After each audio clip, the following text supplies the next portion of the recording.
Congress party గురించి ఇప్పుడే చెప్తే బాధ ఉండదు. నేను మాజీ ఆర్థిక మంత్రిని కాబట్టి చెప్తా ఉన్నా, దాని అస్థి మసకాంతరం చదివిన మంత్రిగా చెప్తా ఉన్నా.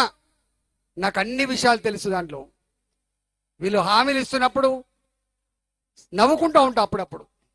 తనది కాకపోతే ఎక్కడ దాకా దిగమంటాడు, తనది కాకపోతే ఢిల్లీ దాకా దిగమన్నట్టుగా. వచ్చేదే లేదా, ఇచ్చేది ఎక్కడది అనుకున్నారేమో వాళ్ళు పాపం. కానీ కేసీఆర్ మీద కోపంతో కసితో ఓట్లేసి వాళ్ళకి గవర్నమెంట్ వచ్చింది. వాళ్ళే నమ్మలేకపోతున్నారు నిజంగా వచ్చిందని. కానీ వాళ్ళ హామీలు ఉన్నాయి.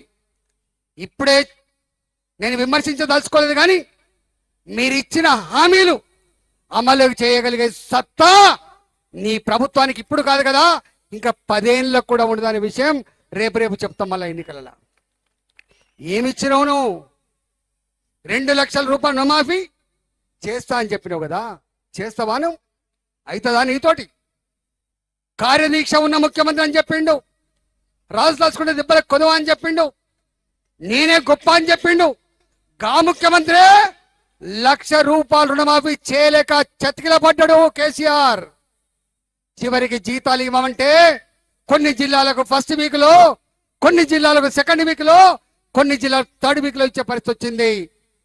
ఆ ముఖ్యమంత్రి దళితులకు దళిత బంధిస్తా అని చెప్పిండు, గొల్ల కుర్మలకు గొర్లిస్తా అని చెప్పిండు, బీసీలకు బీసీ బంధిస్తా అని చెప్పిండు.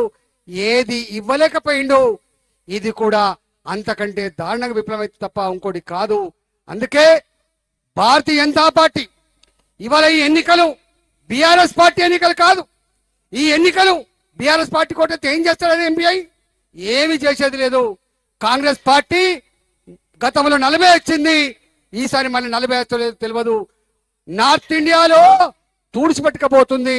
ఇలా మిల్కు అంటుంది ఇక్కడనే, అది కూడా ఇలా ఉండే పరిస్థితి లేదు. కాబట్టి ఇవాళ మీరు తెలంగాణ ప్రజలారా, మేము ఒక్కటే అడుగుతున్నాం, సురక్షితంగా సుభిక్షంగా ఆత్మగౌరవంతో ఆ గల్లెగిరేసుకొని భారత బిడ్డగా బతికే స్థితి రావాలంటే, ప్రపంచ చిత్రపటం మీద భారత ఆత్మగౌరవాన్ని నిలిపిన గౌరవం మళ్ళీ ఉండాలంటే గెలవాల్సింది భారతీయ జనతా పార్టీ.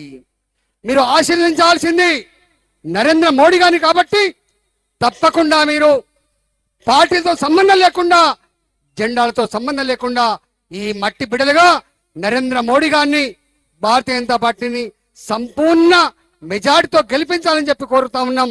ఇక్కడ ఏదో 5 సీట్లకే గెలుస్తుంది భారతీయ జనతా పార్టీ, 10 సీట్ల మీద 17 సీట్ల మీద కొట్లాడుతుంది భారతీయ జనతా పార్టీ. తెలంగాణ అండతో మాత్రం ఇవాళ భువనగిరి పార్లమెంట్ లో కూడా గొప్ప మెజార్టీతో గెలిపించమని చెప్పి కోరుతూ సెలవు తీసుకున్న